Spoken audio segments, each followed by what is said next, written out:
ఎవరు కలలో కూడా ఊహించని విధంగా భారతదేశం చైనాని ఎదిరించటం, చైనాకి పోటీ పడటం, చైనాని తరిమివేయటం, చైనా సరిహద్దుల్లో ఆందోళనకరంగా ప్రవర్తించి వారిని ఇబ్బంది పెట్టడం అనేది ఎప్పుడు కలలో కూడా చైనా ఊహించలేదు.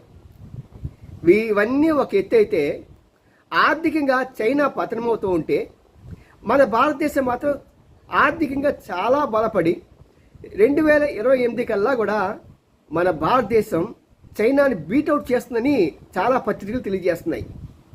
కారణం ఏంటంటే, మన దేశంలో వృద్ధి జరుగుతూ ఉండగా, రియల్ ఎస్టేట్ పెరుగుతూ ఉండగా, స్టాక్ మార్కెట్ రేట్లు పెరుగుతూ ఉండగా, విదేశీ పెట్టుబడులు పెరుగుతూ ఉండగా, చైనాలో మాత్రం స్టాక్ మార్కెట్లో పతనం అవుతున్నాయి, రియల్ ఎస్టేట్ కూలిపోయింది, విదేశీ పెట్టుబడులు పారిపోయాయి. ఇంక చేసేది దిక్కు లేక ఆయన నోరు మూసుకుని కూర్చోవాల్సిన పరిస్థితి చైనాది.